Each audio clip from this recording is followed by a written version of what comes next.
যিনি আছেন তেনাকে কিছু কথা বলার জন্য। তো এ পর্যায়ে মঞ্চে ডেকে নিচ্ছি হাফেজ মোহাম্মদ হাফিজুর রহমান, জামাতে সরহিবাকা আমির ছাত্র জমিয়ত ছাত্র মাদ্রাসা।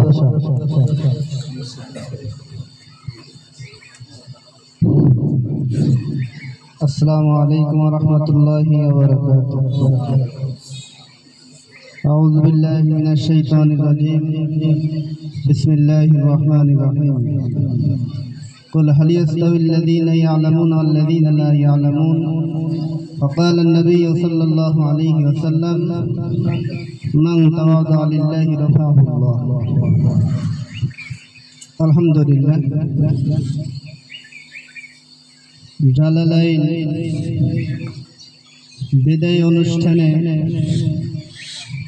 আজকে আমরা 10 মায়ের 10 সন্তান দীর্ঘ কয়েকটি বছর একসাথে লেখাপড়া করে আজকে বড় ভাইদের আমাদেরকে এই প্রতিষ্ঠান থেকে বিদায় দিতে মন চায় না, না চাইলেও আমাদের করার কিছু নাই, অবশ্যই তাদের বিদায় দিতে হবে। কারণ তাদের সামনে এখনো দাফ রয়েছে। আমরা সকলেই দোয়া করি এই বড় ভাইয়েরা যেন সামনে যেই ক্লাসগুলো রয়েছে এই ক্লাসগুলো শিক্ষা অর্জন করে জগৎ বিখ্যাত আলেম হতে পারে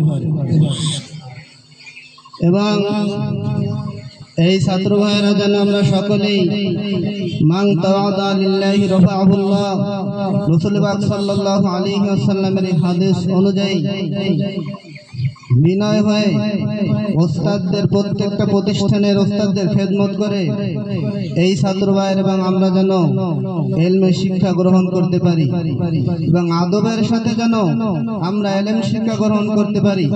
যে দোয়া আল্লাহ রাসূল সাল্লাল্লাহু আলাইহি ওয়াসাল্লাম সব সময় দোয়া করতেন, আল্লামানি রাব্বি ফাহসানা তালিমি ওয়া আল্লামানি রাব্বি ফাহসানা তাদিবি। হে আল্লাহ, তুমি আমাকে শুধু ইলম শিক্ষা দাও নাই, সাথে তুমি আমাকে আদব শিক্ষা দিয়েছো। সাধারণ আমরা উস্তাদদের মুখে শুনেছি কওমি মাদ্রাসায় অতি জোর প্যারেন্টের বেশি দরকার হয় না, আর এই প্যারেন্ট দিয়ে অতি প্যারেন্ট দিয়া সাথে যদি ইলমের সাথে সাথে যদি আদব না থাকে তাহলে ইলম খায়রিয়াতের কোনো কাজে আসে না। আব্দুল্লাহ ইবনে মাসউদ রাদিয়াল্লাহু তাআলা আনহু ঘটনা শুনেছি। আমরা ছাত্ররা 10-12 বছর বসে যতটুকু না শিখতে পারি, মাত্র ওস্তাদদের 2-1 সেকেন্ডের দোয়ায় আল্লাহ তাআলা তার থেকে বেশি খায়রিয়াত দান করেন। আব্দুল্লাহ ইবনে মাসউদ রাদিয়াল্লাহু তাআলা আনহু মাত্র 12 বছর বয়সের সময় তার নামের শুরুতেই লেখা ছিল রাইসুল মুফাসসিরিন। কারণ ছিল কি? আল্লাহ রাসূল সাল্লাল্লাহু আলাইহি ওয়াসাল্লামের স্ত্রী আম্মা জান আয়েশা রাদিয়াল্লাহু তাআলা আনহার ঘরে যে বলেন, আম্মা জান আয়েশা একটু বলেন তো আল্লাহ রাসূল কোন সময় কোন দিনে আপনার ঘরে একটু আসবেন, সেই দিনটা সেই রাতটা আমাকে বলেন। আয়েশা রাদিয়াল্লাহু তাআলা আনহা ঠিক ওই রাতের কথা বললেন।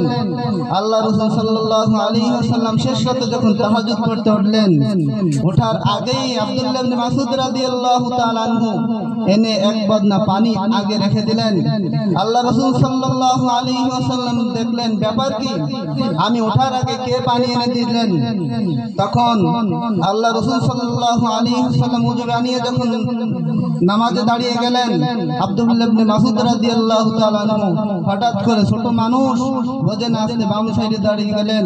আল্লাহ রাসূল সাল্লাল্লাহু আলাইহি ওয়াসাল্লাম মাথায় হাত দিয়া কানটা ধরে আস্তে ডান পাশে নিয়ে আসলেন আর তাহাজ্জুদ নামাজ পড়ে দোয়া করলেন, আল্লাহুম্মা ফাক্কিহু ফিদ্দীন ওয়া আল্লিমহুল কিতাব ওয়াল হিকমা। আল্লাহ, তুমি আমার আব্দুল্লাহ ইবনে মাসউদকে তুমি আমার জ্ঞানের কোরআনের জ্ঞান দান করো।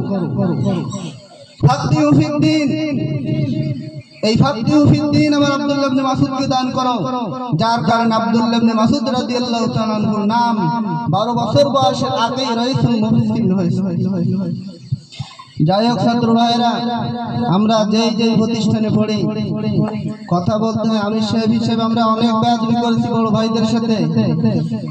সব মক্তব থেকে সরে বেগা পর্যন্ত যত ছাত্র ভাইয়েরা আছে তাদের পক্ষ থেকে আপনাদের কাছে আমি ক্ষমা চাই।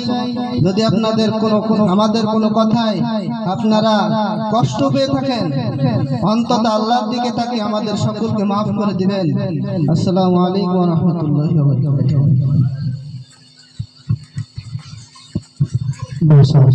অত্যন্ত সুন্দর